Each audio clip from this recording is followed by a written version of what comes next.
Shalom, salam sejahtera bagi kita semuanya. Sebelum mendengarkan firman Tuhan, marilah kita berdoa. Terpujilah Engkau Tuhan yang senantiasa memberikan kesempatan bagi kami untuk menikmati nafas kehidupan. Dan saat ini kami mau mendengarkan firman-Mu. Maka tuntunlah kami melalui Roh Kudus-Mu, supaya kami memahami apa yang akan Kau ucapkan kepada kami. Dalam Yesus kami berdoa. Amin. Saudara-saudariku yang dikasihi Yesus Kristus, pada hari ini Senin tanggal 26 Februari 2024, sapaan firman Tuhan tertulis dari kitab Yeremia pasal 20 ayat 13. Menyanyilah untuk Tuhan, pujilah Tuhan, sebab Ia telah melepaskan nyawa orang miskin dari tangan orang-orang yang berbuat jahat. Demikian firman Tuhan. Saudara-saudariku, dalam pandangan orang Yahudi ada 4 yang dikategorikan sebagai orang miskin.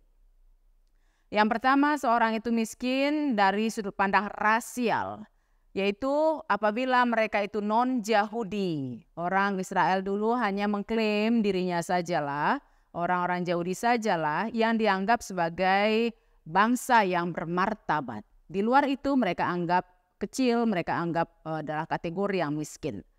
Yang kedua disebut dengan miskin sosial. Miskin sosial ini ada 2, yaitu suatu stigma yang diberikan kepada profesi seseorang. Ada 2 yang dikatakan miskin sosial, yaitu pemungut cukai dan perempuan yang amoral. Kedua profesi ini dianggap sebagai orang yang miskin dalam sudut pandang sosial. Yang ketiga adalah sudut pandang miskin ekonomi. Ini sudah jelas yang dinilai adalah materi yang dimiliki oleh orang tersebut. Apabila dia tidak mampu untuk memenuhi kebutuhan kesehariannya, dia dianggap dalam kategori orang miskin. Dan yang keempat adalah miskin gender, yaitu kaum perempuan.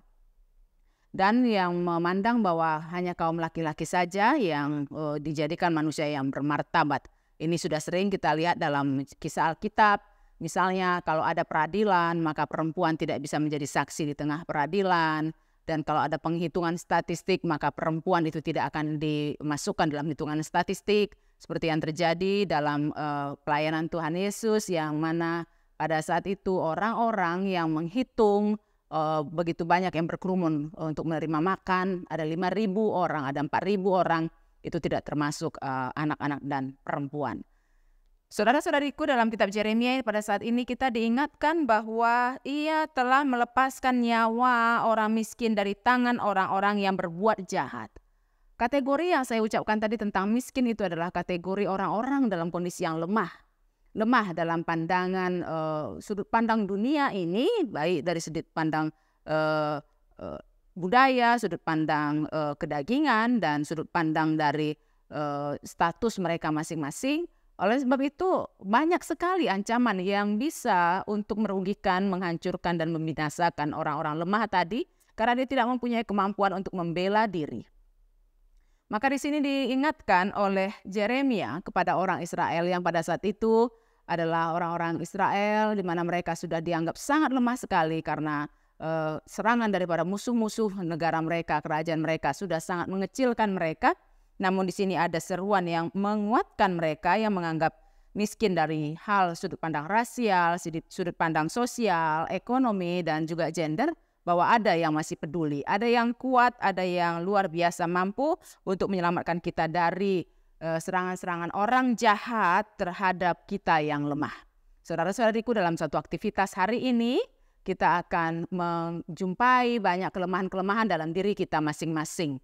Namun yakin dan percayalah bahwa Tuhan mengenal kita, Tuhan tahu juga bagaimana solusinya untuk melepaskan kita dari orang-orang jahat, agar kita yang dalam kelemahan kita itu tidak menjadi korban orang-orang yang berbuat jahat di sekitar kita. Jagalah diri kita dengan sebaik-baiknya, gunakan pikiran, gunakan logika, gunakan juga instrumen-instrumen yang ada di sekitar kita supaya kita tidak menjadi mangsa dari orang-orang yang jahat di sekitar kita.